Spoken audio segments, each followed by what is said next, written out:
Fans, welcome back to another outstanding episode of the Film Alchemist podcast. The show where we take the movies we love, break them apart to find out what gives them their magic. Grimy magic this week. I'm your host, Josh Griffey, joined as always by my friend, co-host, and no one in this film, not a single person in this film. Oh, it's Alex Dino Governor. Yes, it is. Yep.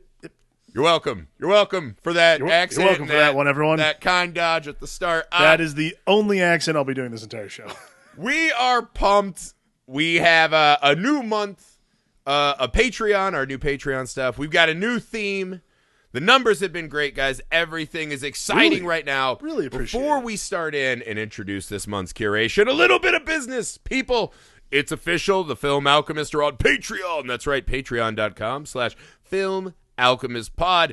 The absolute best way to support the show. An absolute great way to make sure this show is By the way, Griff, happy everything. year anniversary on Patreon. Yeah, well, this is probably the last episode because we're rich as shit now. We're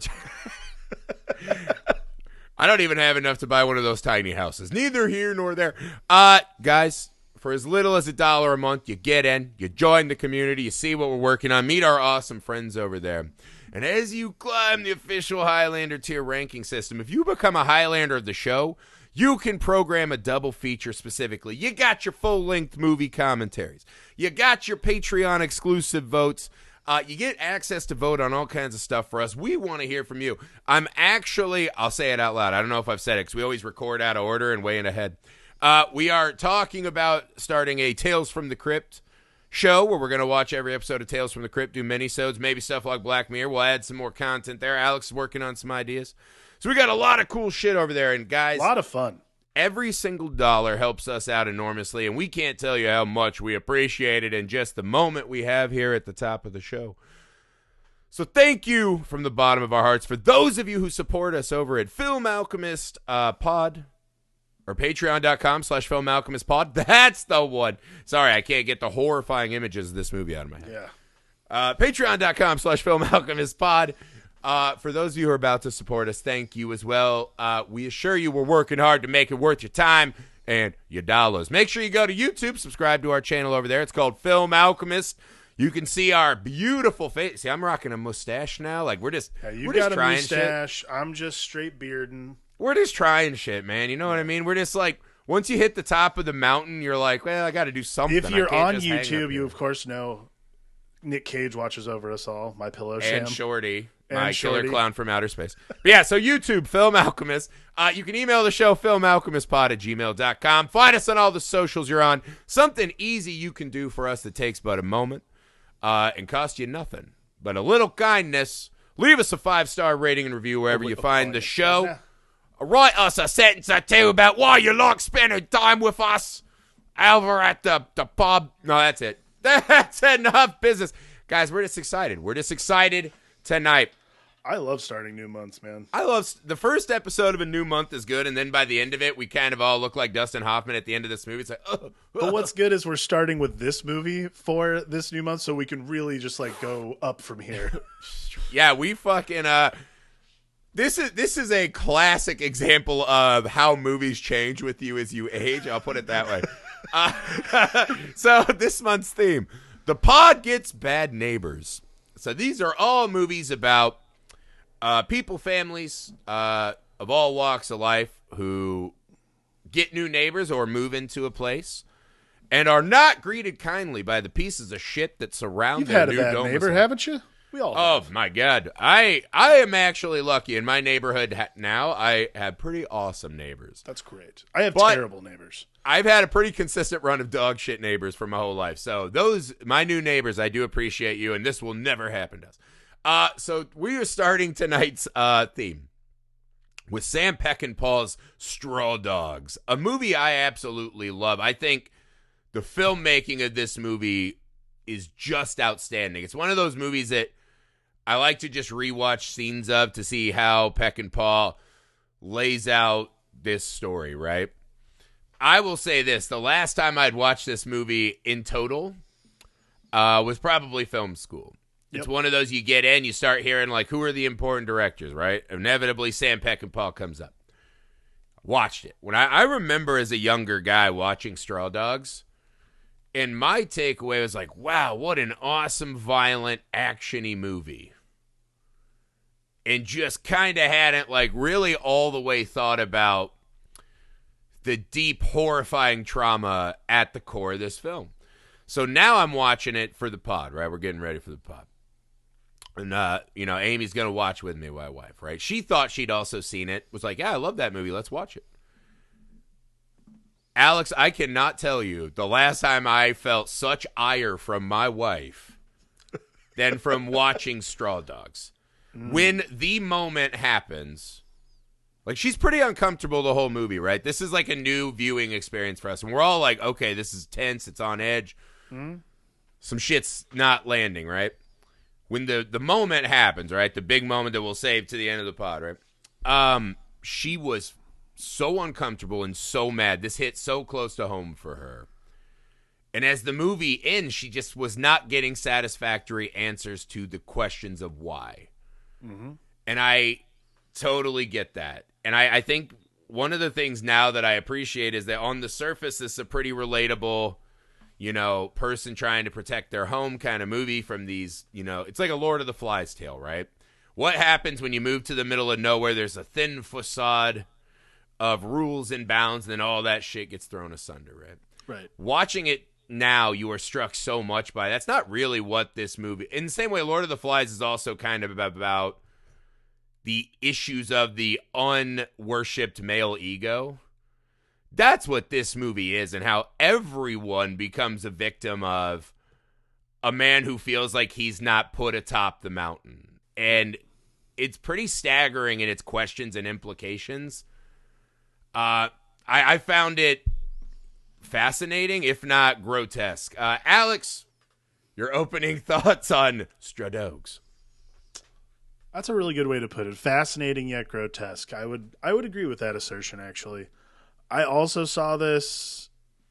It wasn't assigned to me, but I did have this thing, like when I moved to after Ball State, I moved out to San Diego State, and I just sort of like, because I wasn't able to get immediately into film school, so like I just went to the library, and they had a very good collection of DVDs.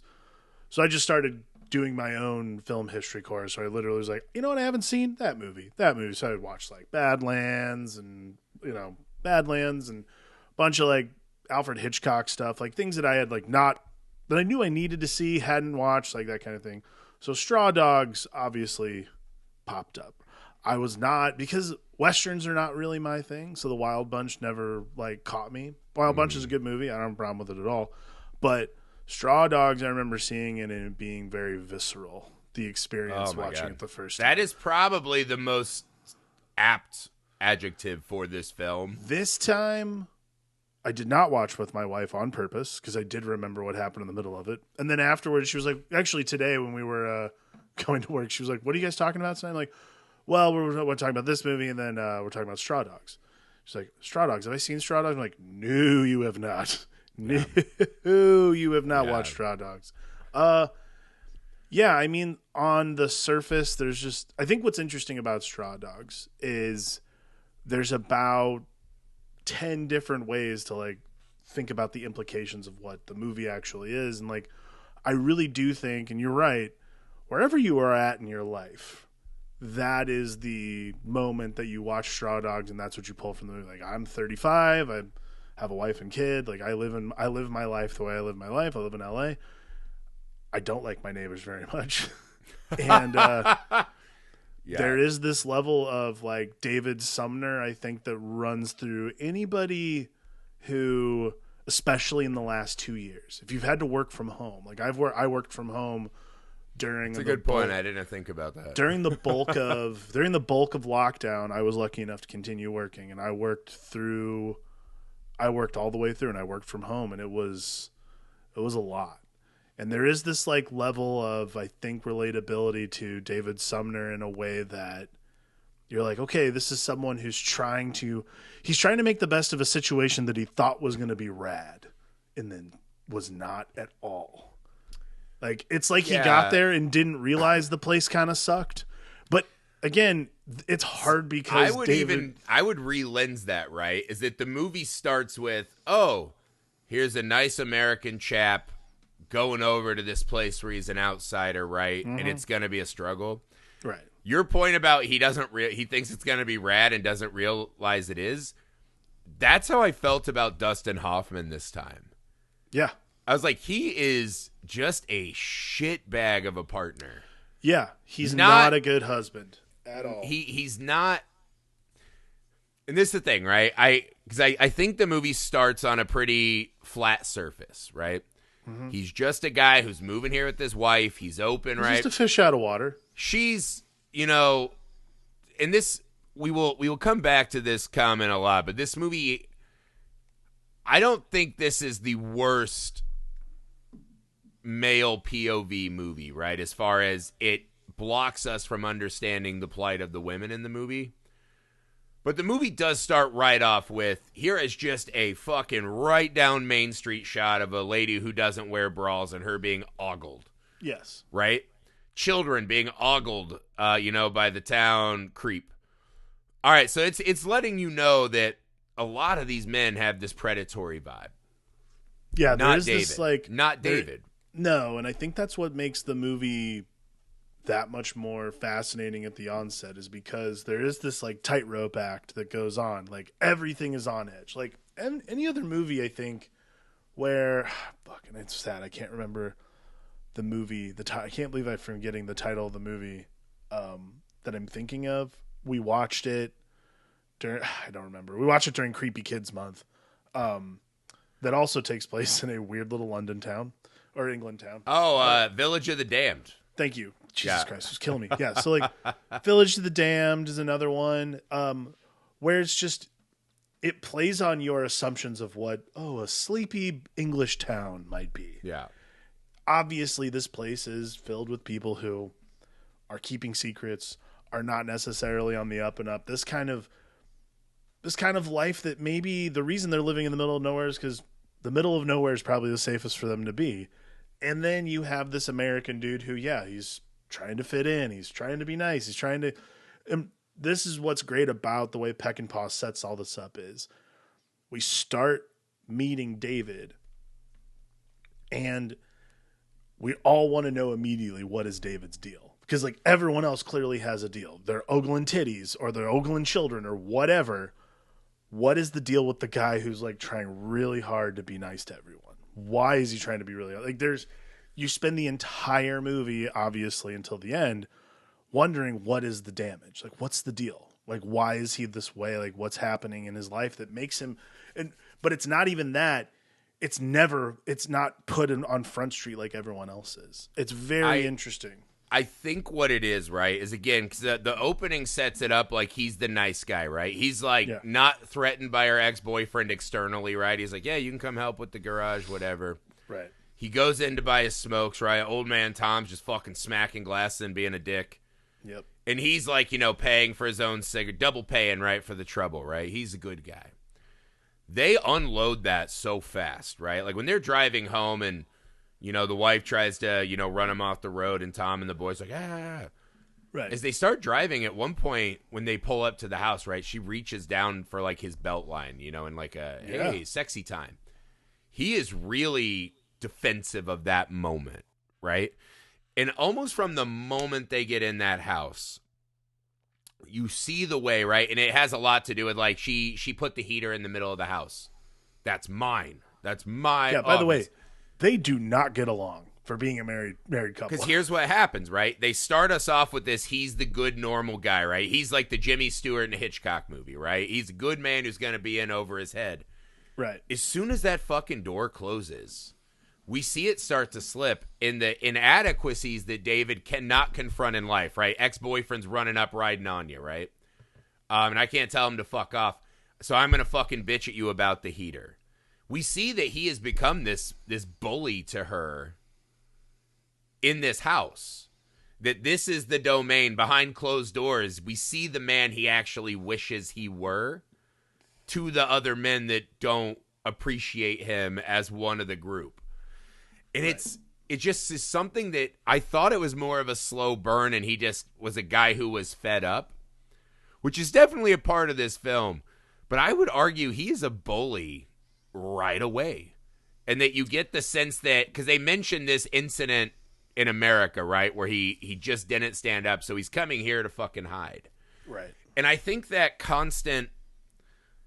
the constant David not saying shit about the issues at hand, right, to these fucking just right out on front seat creeps, right? The rat guy stealing her panties. They're just fucking not working on his house. They're just rubbing it in his fucking face. Right. I mean, just, it escalates, obviously, but right up front, you know that this is something you should say something. You should get it out.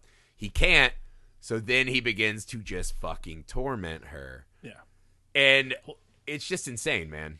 Well, it's just this festering wound. And, like, it's the thing that, like, you know, you and I have been married. We've been together with our wives for a very long time. Like, it's the kind of thing, like, you've got to talk about. Like, there's, like, and I thought about this, too, when I was watching it. Like, because culturally, also, and I've talked to, you know, I've asked British friends about this kind of thing as well. Like, culturally, there's a lot of British people. They don't, like, we talk about stuff. Like, I talk about it with my wife when I have a problem. She tells me. There's a level of not discussing your problems and just burying them down deep. I think that's a generational thing, man, because that's like how my family was. I would say it's a generational thing, but I also know there's a cultural level to it as well. And I mean, probably, but David's not, like, she's saying everything. David's American. He should fucking know better. Right. But she's also in her hometown. She's comfortable. Like, I think David's always been this way.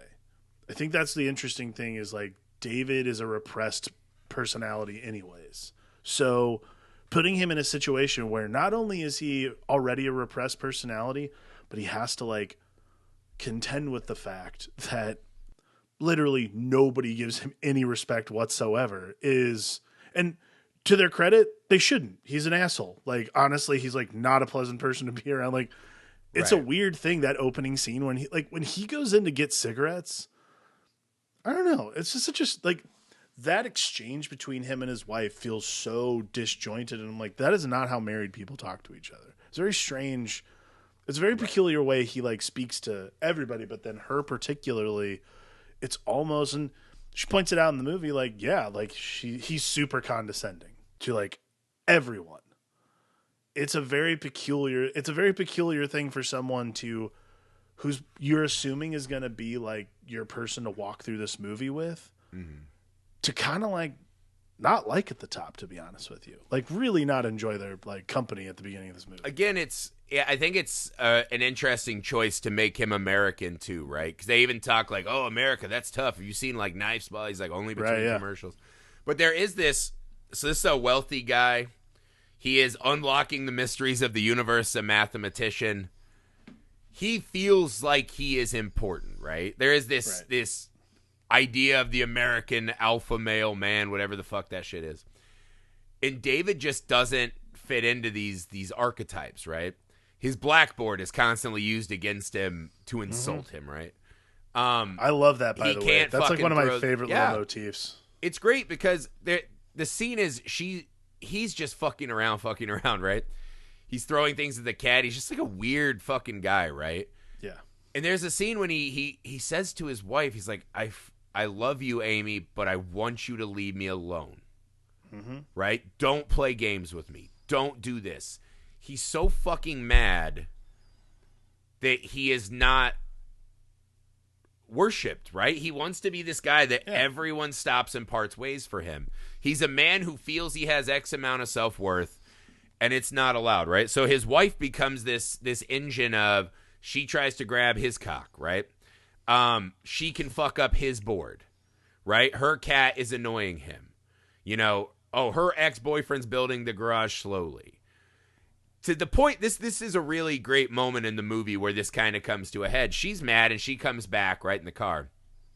And as she's trying to get out of this low-riding car, the guys are just sitting on the roof, and they see her panties, right? Yeah. And these guys, the way it's shot, Peckinpah does this in the movie constantly, right? These fucking, it's like a nature shot of these lions, like, licking their chops. Yeah. They're not even hiding that these are just fucking buzzards. Like, this right? movie has the most, like, because they try to replicate this in a lot of movies now when they're trying to, like, reference this, not Straw Dogs, but reference this, like, look. It's this, like, zoom in quality that really is hard to replicate in movies now. I don't know why, but maybe it's because, like, it feels dated and we've seen it's done to such effect already. Like, Robert Altman did it a lot too, which is so cool. But it's the same vibe, and it does, like, it is this, like, nature documentary thing. I don't know what that is, but it's haunting. It's unfurling this myth of we are civilized. That David can unpack the mysteries of the universe, but he thinks he can avoid the laws of nature here, right? Right. And so she comes in the house and she's like, God, they might as well have been licking me, right? A very visceral image. And David's fucking retort is, why don't you wear a bra? What do you expect? And it's, you fucking, what the fuck? These dudes are in your front yard building a garage. Yeah. And they are, like, I'm not saying he's got to Will Smith it, right? And just run around and start fucking smacking motherfuckers. But there's, like, there is a lack of concern for her safety. Well, I think that's the problem. I was like, this is the part that I was just like, dude, what the fuck is your problem? Like, it's not even a lack, like, it's a lack of concern for her safety, but more to the point, it's a redirection in the wrong way. Like, basically, it's like when you get in a fight with your wife and you take the opportunity to bring up the other thing from like 3 weeks ago. Sorry, yeah. I don't do that. My wife. I never start the fights. I am a victim of abuse from my wife. But that's what Verbal. that is. It's like, instead of actually saying like, well, they are like lecherous assholes, we should probably just get rid of them. It's like, well, you don't wear a bra. You never wear a bra. Yeah. Like, it's that conversation you're supposed to have in private, and all of a sudden it becomes about something completely different. Like, who gives a shit if she doesn't wear a bra? She's in her fucking house. Like, leave her alone. Like, yeah. It's also fuck off. Yeah. The fuck's your problem? And this is one of those. Also, come on, man. It's not wearing a bra. Not even Be as cool. much about her safety, right? It's about he doesn't validate her feelings as a human being. That she should be able to walk from her car to her house without feeling violated like someone fucking licked her. Right. And he immediately says, I don't want to deal with this because then I will feel, as she says, right, like if you could hammer a nail, and then all of a sudden he's got his dander up about his manhood, right? The movie constantly pairs this with a real serious issue with the wife, and then David just feeling like he's not manly enough. Well, there's a lot of this, like, it's so weird because I watched this after I watched that Ben Affleck movie Deep Water. It's not very good. But so, like, this concept of masculinity and like emasculation from other men towards your wife, like, really comes into play. And like, that's honestly, it's informed a lot of like how I feel about this movie, which is like, if you're not secure enough in your own masculinity and you don't understand how to handle like other people, like catcalling your wife and that kind of stuff. Because like, for me, like, and I'm sure you've experienced this too. Like, when you're married to someone and someone like is a creep, you fucking let it, I mean, me personally, I'm not going to go out and, beat him with a hot poker because I'm not David Sumner. But you can also just say, hey, don't come back to my fucking house. Exactly. What I am going to say is like, get the fuck out of here. Like, there's a very reasonable conversation to have, and that's an understood rule in society. Is like, don't do that to another man. Don't do that to another person's spouse, period. But don't just do that to anyone, just man. Don't like, do if that they were doing that to David, that's fucked up too, right? Like, just mind your fucking business. This is the thing, though, right? The line he says is, there's no place to hide. Right. I think the problem is that David is trying to hide in academia and wealth and these things that will give him status, right? There's a scene later in the movie where David is just bullying the pastor because now he's in equal footing with another non-physical male entity, and you see David doing the exact same shit these guys are doing to him. He's bullying the shit out of this man, right? And just trying to belittle him and make him feel less than. And I think that's the thing that never sat on me, is how constantly David is redirecting anguish at everyone around him, right? Right. And that scene actually comes to fruition in one of these moments of the film that I think gets a bad rap, right? Is she walks right upstairs and just takes her fucking shirt off. Mm-hmm. And she's just walking around in her underwear. and she stops at the window and fucking looks directly at the workers. Right. To me, that moment speaks to I will not be scared, right? If my husband's scared, I'm not fucking scared. This is my fucking house. Right. I will not let any of you fucking put that on me. I think some people have a less genuine critique of this. I mean, movie. again, this is like this is like what makes the movie polarizing. Because, like, again, I'm generally the one who does the research and reads things about these movies when we watch them, and like I can tell you, like, and it's not hard. Like, it takes a single Google to tell you, like, this movie was very controversial when it came out. Not for the reasons we'll talk about later, but also because of what we're talking about now, which is like the victimization of women, and not only that, but like framing it so keenly through a male gaze. Yeah. But I agree with you. I actually don't think that's exactly how I felt in that moment. Right. And this is the thing. I think the movie gets a lot of flack for this is kind of like a male fantasy, like a sick male fantasy, right? I don't see it. I don't want to meet the guy right? who fantasizes about this. No. Jesus. You know what I mean, though, right? It's like they're I know what you mean, and I totally think understand. this movie, like, there is a fucking degenerate group out there that's like, oh, she's calling out to the ex, or whatever. She's doing this to get back at her husband. It's like, no, man. And I think, to me, when I watch this film, and this is not going to be everyone's experience. That's why it's polarizing.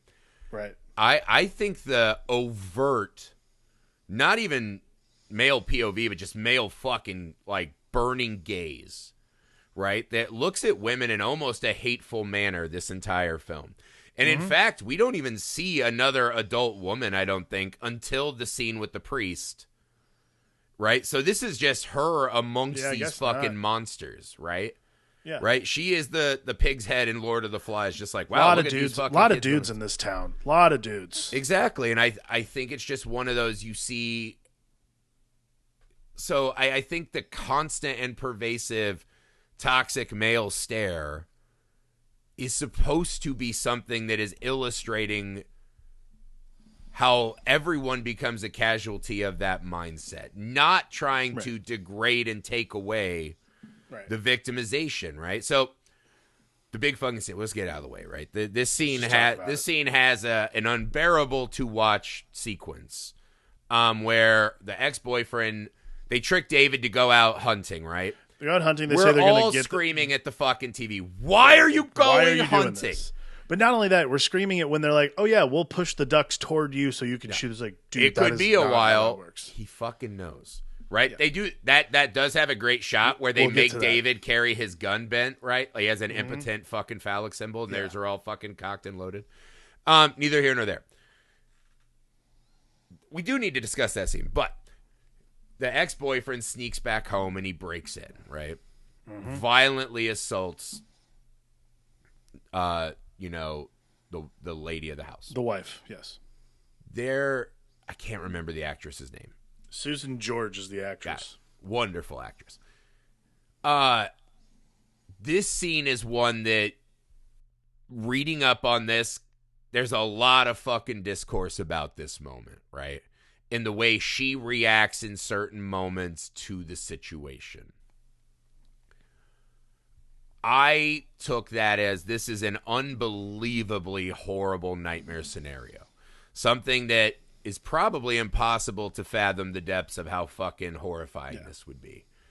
So to sit there and try to judge this woman for any fucking reaction to a life-threatening experience where you are not even in control of your home or your own body, to try to pin those moments on her character as virtue signals, I think is fucking insane, right? I think the scene is long and it is barbaric. It is fucking grotesque. And so the movie made me feel that viscerally. You hate watching that scene. I think the choice Peckinpah makes to bring that scene back while they're at the church social, is also a wild choice to remind us that this is an assault that when you do something like this is an assault that happens countless numbers of times.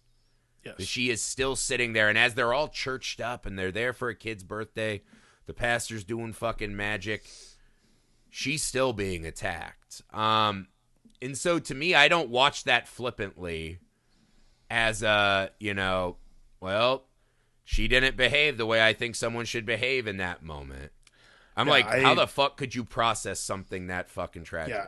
I mean, I would never deign to even like begin to try to even process the thought of that. No, but there are fucking troglodytes online that try to be like Dustin Hoffman's the victim of this movie, and you're like, that's fucking insane. That's bullshit. That is literally the exact opposite thing that every scene of this movie's telling you. Obviously, there are people who are going to take that stance because that's, again, to me, what that is that is a very baseline film criticism stance to take. And that's also something like, that means you're not watching the movie. You're not watching the movie for anything deeper than what the carnage, not just carnage, but like what I would equate to like, and there's same thing that Roger Ebert actually wrote in his review, which was this like Kipling style machismo, which is like, oh, this is about a man getting his balls back. Like, this isn't that. That is not the movie I watched. That's not how. Okay, like, here's a great example, right? So, again, I would like nothing more than to not talk about that moment. But within that moment, the movie is reminding us this is not a fucking machismo movie, right? So the ex-boyfriend, this tall, strapping guy, right, is the one who is attacking her. Right. And there are moments where she's sliding in between whatever, right? This is probably someone that she dated before, had feelings for. How the fuck could this person be doing this to me? She's sliding in between countless emotions, right? The fucking other creep, the greasy-haired motherfucker, walks in and levies his gun at the giant blonde-haired rapist, right? Mm-hmm. That moment to me is the key to how I watch this movie. So this guy is the alpha male, right? He is the big, brawny guy. These guys wouldn't mess with him or they're going to get a fucking sock in the mouth, right? Right. This guy has lied to himself that he cares about this lady, right? Right. He has some kind of weird fantasy by the end of the movie that he's like trying to save her and he loves her. I mean, clearly not in touch with reality. So this guy is the opposite of Dustin Hoffman. Even he cannot stop her from being victimized from another fucking dude who's got issues.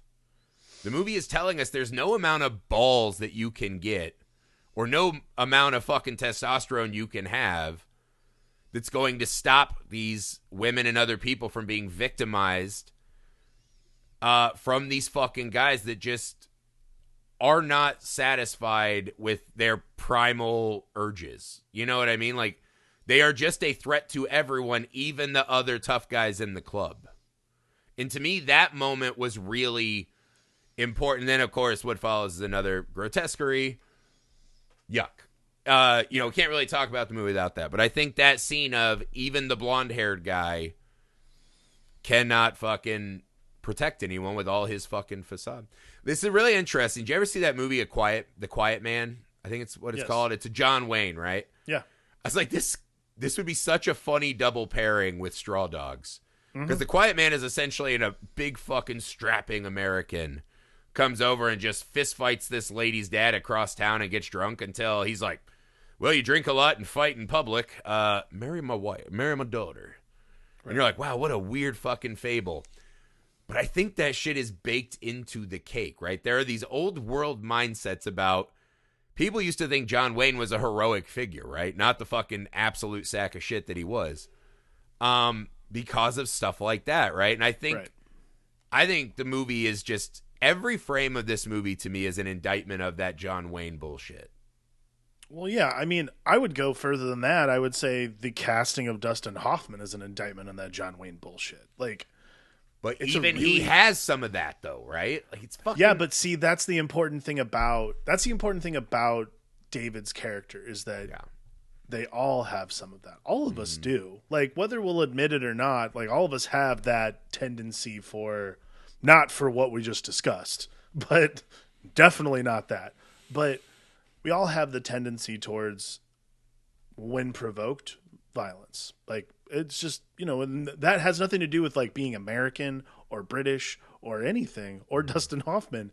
It's just human nature. Like, to push someone far enough where they have to defend their property, to assume that they wouldn't do that to the best of their knowledge or the best of their ability is absurd. Like, that is what human nature is. We defend our lives. It's not about defense. It's about survival at a certain point. And that's exactly what ends up happening.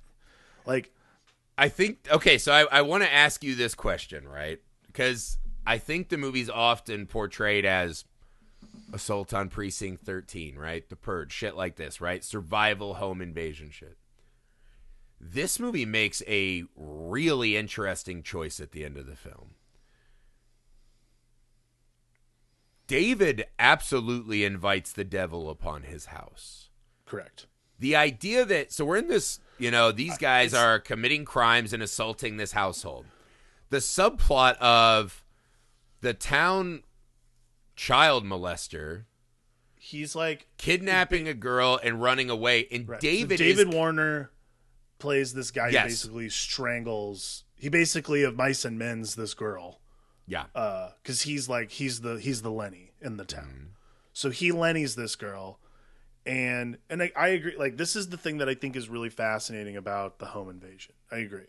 Is David invites this by being, because there's like, I don't know, what do you think?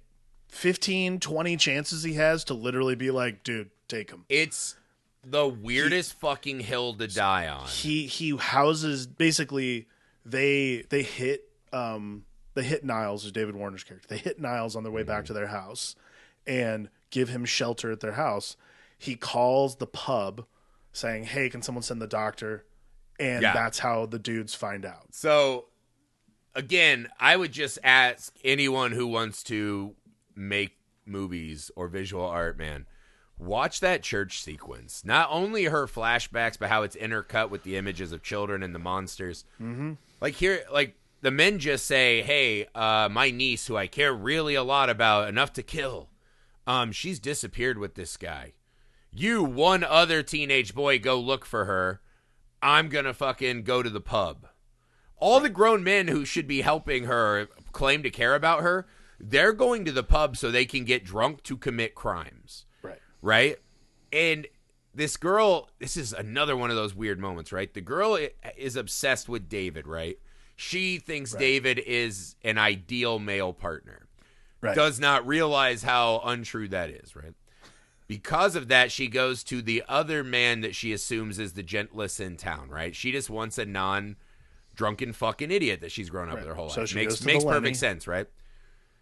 They had this horrifyingly creepy moment, right, in the barn.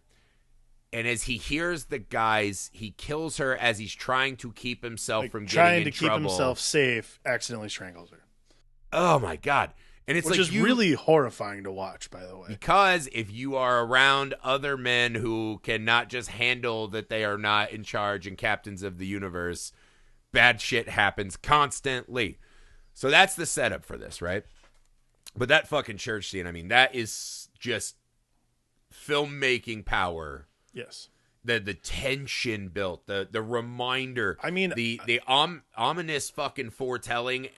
Oh God, it's the whole movie does this. The whole movie does this tension building, and I think what's interesting is like, at no point does the rubber band ever snap back. I think that's like even during the siege. I've never watched a movie where it's just like you're literally like you're pulling back almost with the rubber band. Where you're like, yeah. This is like the oh, hey, we'll have a moment where, like, they laugh, right? They're sitting with the foot of their bed covered in blood, and they're like, remember that chess game? I found the rook. None of that. You know what it actually reminds me of? It's interesting. This is I thought about this today when I was just like, when I was I was rewatching the siege part, not the rest of the movie. It's very hard to watch more than once. But I was rewatching the siege part, and the like tension in the moment reminded me a lot of was Green Room. Like, there's so much of this, like, It's the same vibe. Yeah. And the way that Green Room ends with those two outside, like talking to each other, I was like, we don't like, that's what Green Room does that Straw Dogs never gives you. Like Straw Dogs, like you're right. There is no moment where people are like, there is no like, like there is no decompression. It's literally just like, this is fucked up. Like everything about this is fucked up. Well, after the assault, right? He comes home and he's like, yeah, I fired him today. She's like, wow, hooray for you, Tiger. And he goes, they stuck it to me on the moor today. And I was like, even that sentence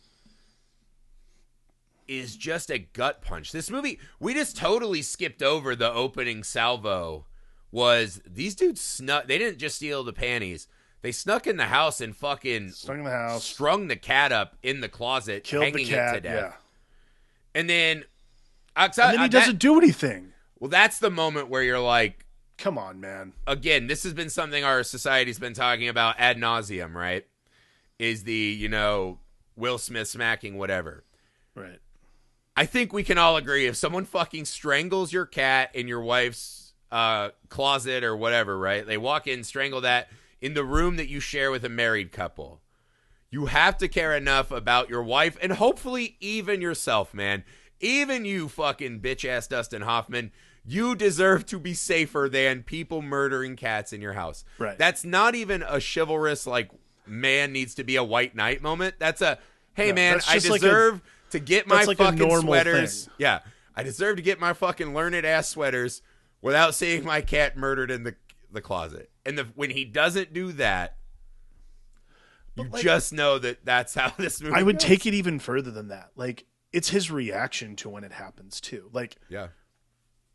He doesn't tell her to not go into the closet. Fucking tell her. Okay, like, so this is something crazy. I feel like we're doing this thing where we are reacting like the men in this movie, where it's like, I would, as a man, defend my wife. And it's like, I can't separate that out all the way. I can tell you right now, I'm not reacting the way like a man should. I'm reacting the way like people with logic would. But I think this is important, though. I think even tell guys your wife like us, the cat is strung up dead in the closet. Right, but we're probably two of the like most tissue soft boys in the group, right?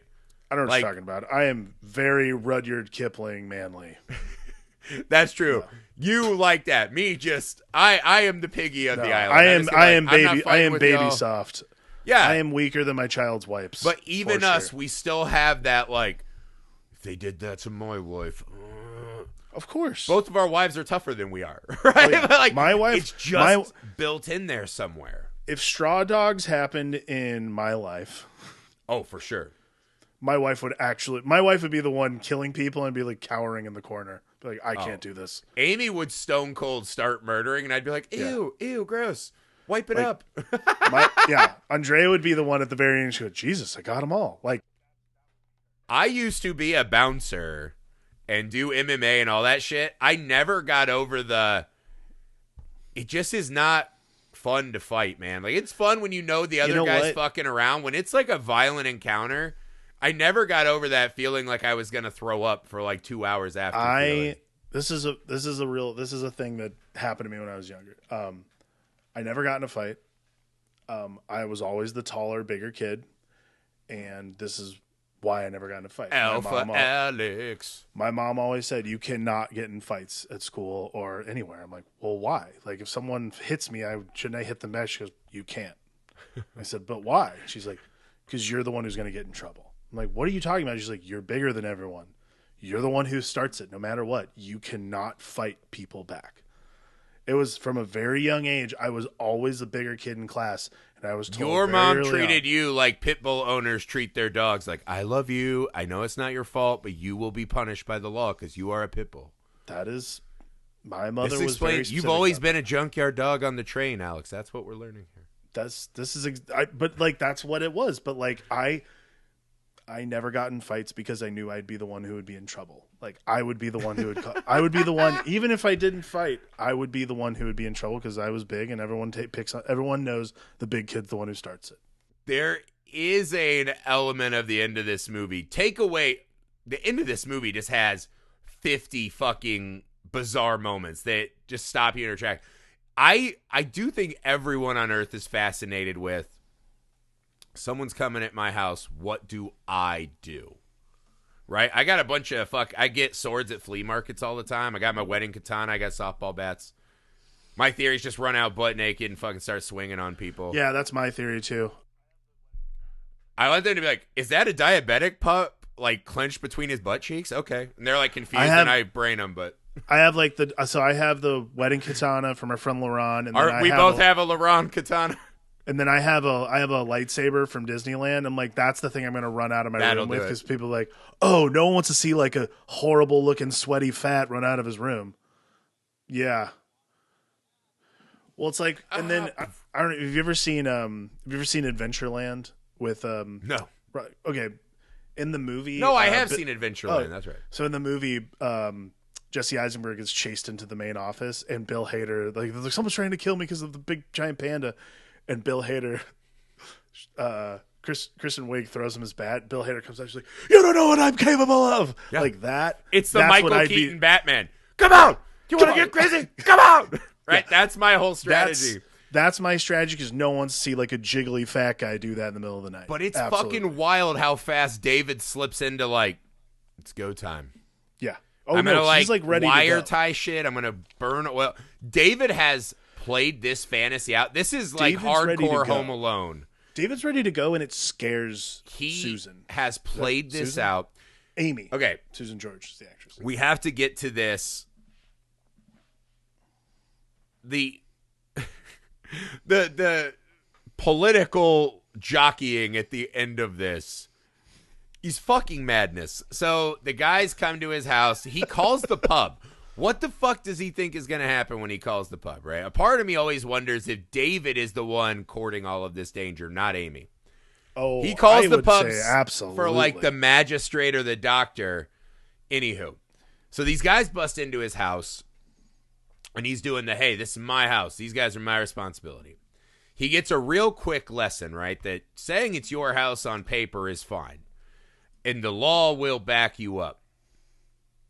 Ain't always law around, right? And these guys start roughing him up, and they start pushing on him. And there's this extra added tension of knowing what we've already seen, right? Right. This guy, even when they say this guy might be a fucking child murderer, David doesn't care, because this is his house. This is mine. Yeah. In the most baffling logic. Hill to die on, right? It defies all logic. Once they start grabbing his fucking, or like breaking his house, right? Pounding on the door. Shooting locks. Yeah, like sure. It defies logic. I agree they're going too far. But also, give that guy up. Just do it. Because this is the thing. It's not your fight. Believe for half a second that David thinks he's actually doing the honorable thing, protecting this possible child murderer so that he can have his day in court. Like, is that how any of us watched this movie? Here's the wild part, is he's talking about, I can't remember how he says, because the guys have the line to him that I think sets it all off, right? It's none of your business. It never has been, right? Yeah. And I think in that moment, that's enough for him, right? I don't know if he fully understands what they're insinuating. I think he knows something really fucking bad happened, right? This is when they even ask him, why is this your responsibility? The other men, they will take that guy and leave. And there's a part of me that hears my dad's voice, right, from childhood. Like, if you let him bully you today, they'll bully you tomorrow. You bloody his nose. And eventually he'll find someone else to pick on. Like, that's some great outcome to the scenario. I mean, but maybe that's what he's thinking. But he knows for a fact that this guy is at least accused that a girl's missing, right? This guy could be a fucking child murderer in his house. He asks these dudes to leave. When they ask him, why is it your responsibility? He has no fucking answer. He turns to his wife and just starts being a piece of shit, right? Like, get out of here. If you're not going to help, get the fuck out of here. Go upstairs, take a bath. Get out of my fucking face. Right. He's trying to protect this idea of family. What does he do? He tells the fucking possible child murderer, hey, man, just go hang out upstairs with my wife who I just told to get in the bath. Good Lord. And so, again, it defies all this logic that anybody would have in the situation. Here's the line of the fucking finale. At one point, he's so mad at his wife because she is trying to let the guys in to come get the child murderer, right? Yeah. She keeps saying, let him in, let him in. And he has the audacity to say, you really don't care what happens, do you? As if he's talking about Niles. It's not about Niles. The moment, there's a line at one point he tells her, he says, why don't you go entertain Niles, the child murderer? Yes. That's what he says to his fucking wife There's this, as their home is being invaded. again, like, there's this thing where, and it's Dustin Hoffman, because Dustin Hoffman's just an incredible actor. Like, I love Dustin Hoffman's era from, like, the 70, between the 70s and 80s. Dustin Hoffman just, like, He had a great run. he's just an incredible actor. Like, he's always a good actor, but, like, especially when he's young, and, like, this is when Dustin Hoffman too was, like, being always cast against type. And this is not a movie Dustin Hoffman should be in. Like, I don't know if you know anybody else who was considered for this before him, but, like, Beau Bridges, Stacy Keach, Sidney Poitier, Jack Nicholson, and Donald Sutherland all were in the running before Dustin Hoffman got cast. Every single one of them. Like, those are the guys who would be in this movie, and that's what would make this movie a fucking weird. Then it's machismo. Creepy, Dustin Hoffman has a. That's the trick. Yeah. Dustin I Hoffman think that's has this thing. a lucky because- thing for them. I agree, because again, like, the other guys would have made this so much worse because that's not the kind of movie. Mm-hmm. But, like, Dustin Hoffman, because he's small and because he's quiet through the entire movie, but, like, seething with rage, that when he finally unleashes, and not only that, like, unleashes in the way that, like, How about just fucking smacking his wife around? He literally just becomes the monsters he's trying to keep out of his house. that's it. But, like, that to me is what makes this movie not about, like, machismo, but, like, truly it's actually about, like, very toxic masculinity. Yeah. You hear that saying a lot. This is the the movie that it's fucking about. film version of that. Yeah, this is what it is. Yeah, when guys like this, they train their whole life on, I will pummel something into submission. You know, it's that old, like, sports mindset. Like, you push and you grind and you fucking push and push and push. And when you are a father and you train your son to see everything and something in front of them that needs to be fucking knocked down with fist or foot or rage, and you fucking get revenge at all costs, how the fuck do you think these things are going to happen? And again, in a town where we see a massive void of female presence, right? Mm-hmm. And you just see these fucking spiraling behaviors. This is the inevitability. The scene in the finale, I mean, it's just filmed beautifully, right? The ajar angles, the fucking... When they're on the stairs arguing, and she's just kind of like dead center, right? She's saying the logical thing. Why this man? Why are we going to die for this man? Every time we come back to Hoffman, or maybe he's not on the stairs, but anywho, I think he's hiding by the fireplace. There's like this whip up from his knees, and the camera's a little ajar. Yeah. Showing you that he's on tilt. He's fucking out of his mind. He's This rationalizing. the whole like last 20 minutes of this movie shot in Dutch angles. Like, Right. that's all But I feel like Amy's usually set up like she is up above on the landing. She is making sense. And then he drags her down and it gets grittier and then she goes back. It's wonderfully filmed, right? But there is a scene when the rat catcher and the other guy are just riding bikes and laughing, that cackle. And they're silhouetted in the back, right? Is that this could just be any guy. That this is just a child's affair, this moment, right? Right. What starts with this horrifying note of violence of them shooting the magistrate. Now we are just in children's games, right? This is just like when we were kids, we used to go out in the field and we would just like throw rocks at each other. Yeah. And that was just like, let's go fucking play rock fight. And we would just fucking whip rocks at each other like that was an okay thing to do. That's what we're watching here. These are just men who all have something on the line, and they all lie to themselves, right? I have to protect my house and my wife. I have to protect justice, right? I got to get that guy because he might have hurt my niece, who I still haven't gone to look for. Right. Right? What they're really fighting over is the way the other men woman. look at They them. just want to kill this guy. No one. And why do you think they just take the extra bottles? Because they want to fucking dole it down so that they can lie to themselves. They're not worried about protecting anyone except for their standing in the eyes of the other men. Right. And there's even a scene when the fucking child murderer grabs Amy and Dustin Hoffman runs up and smacks him. Literally just gives him the head shake. Monster within, monster without. He doesn't fucking send him out. The guy just went after Amy. Doesn't fucking care, right? It is a baffling series. And then we're doing all the traps and shit. We all know the bear. Yeah, Chekhov's shockingly huge carrot top bear trap. We all know. It's a lot of Home Alone stuff, Yeah. There is a strange bit at the ending, right? When Dustin Hoffman pulls the bear trap down and he kills Charlie. Yeah. Amy screams, "Charlie!" as Dustin Hoffman kills this guy. Yeah. Why? I don't know. Here's my generous take on it, because Amy looked at me and goes, "What did she say, Charlie?" And I was like, "Hey, man, my generous take on it. I don't think by the end of this film, she can tell a difference between Charlie and her husband." That is awfully generous. I think they are both abusive and horrible in the same way.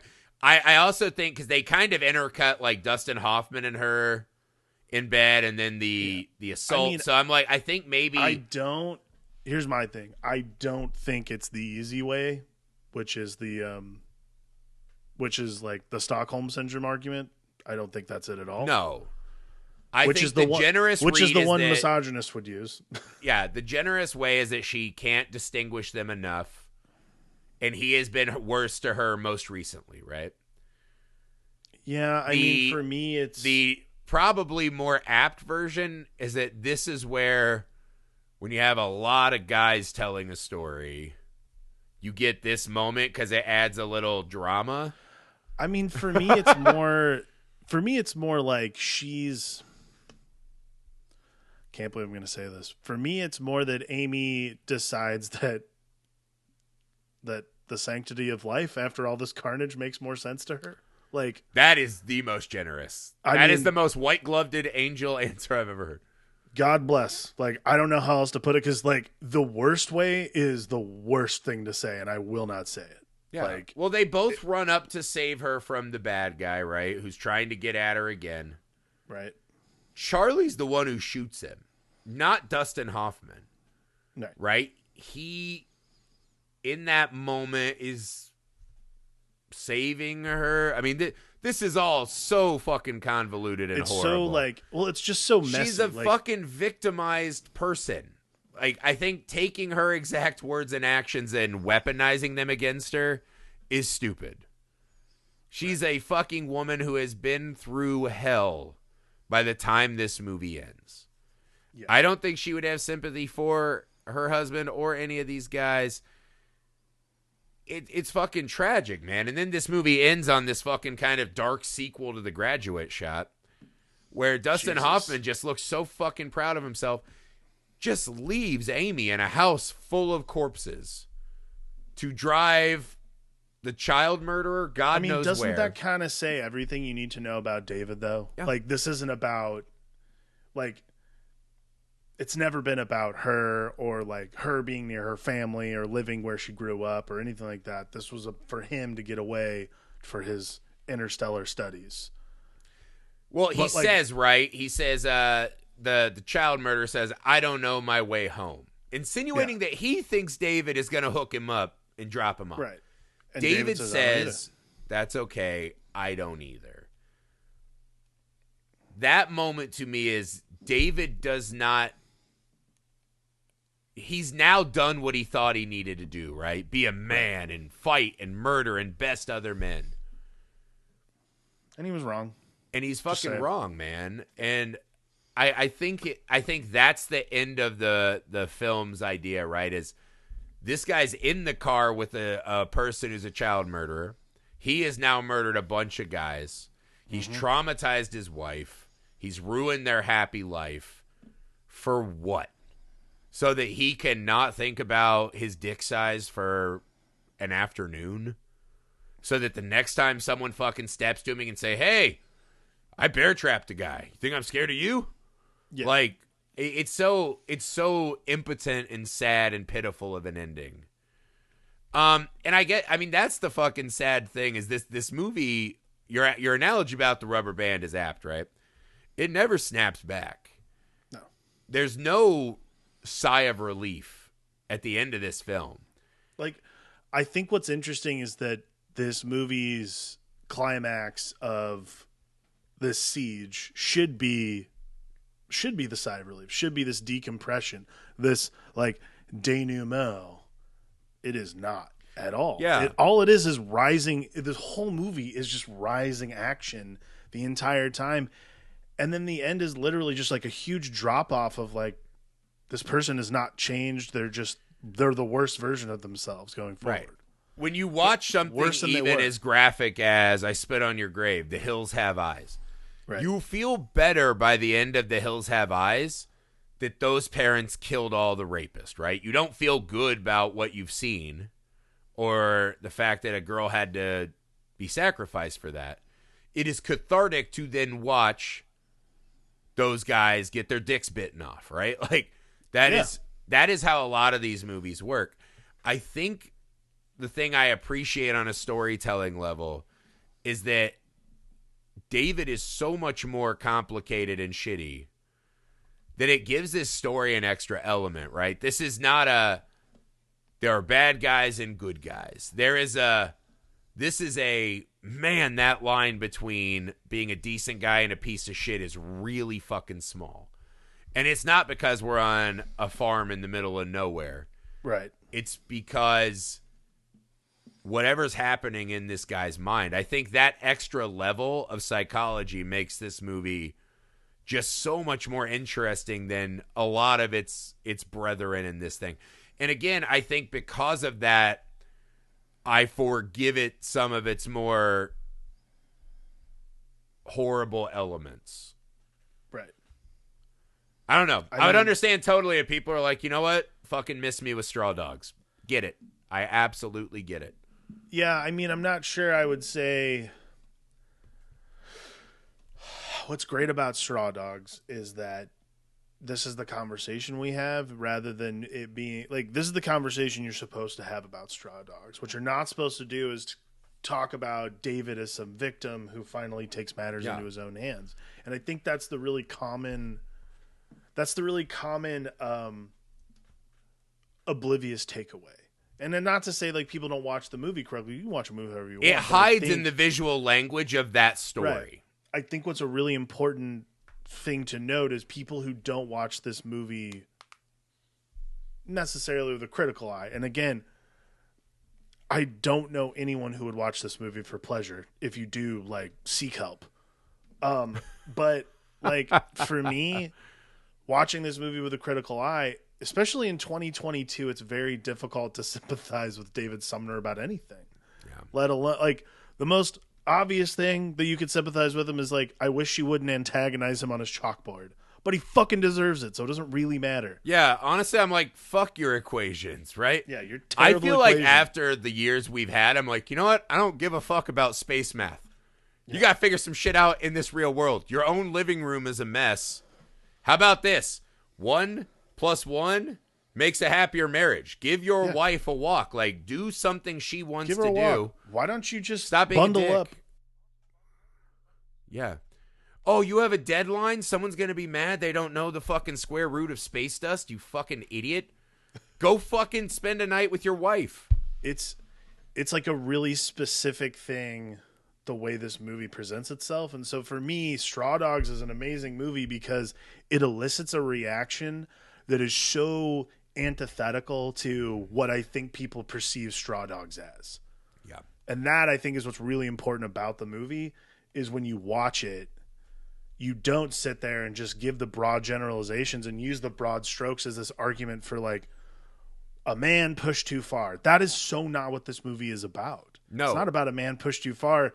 It's about a man doing exactly what he was going to do. You want a generous take? I think this movie hides in the language of that to where a lot of the people that probably most need to see this fable and learn from it would never watch this movie if they actually were told what it's about.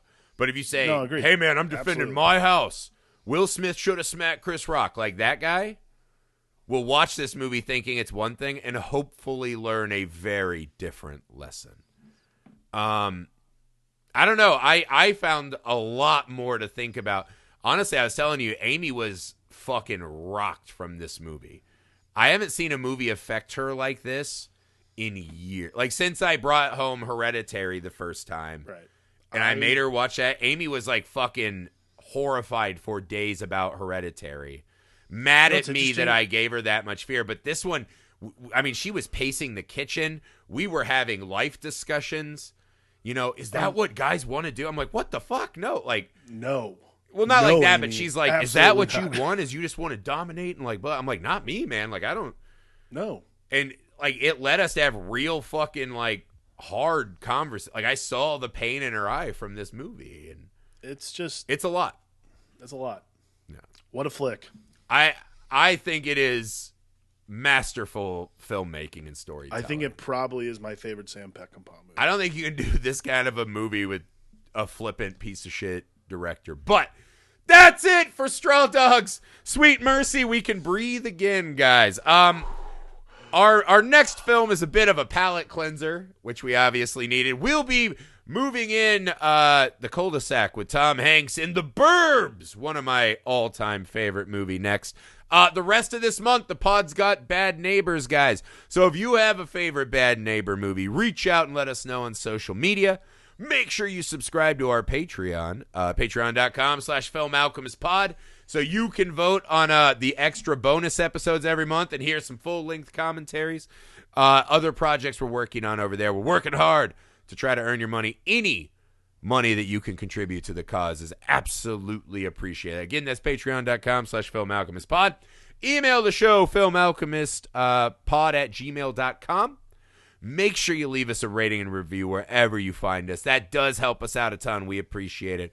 More than anything, thank you for spending time with us. They can't all be for laughs. Sometimes we watch some heavy movies, and it's nice to know that we got friends to watch and discuss these movies with. So thank you so much for your time with this episode. For the Film Alchemist, I'm Josh Griffey. I'm Alex Tandine.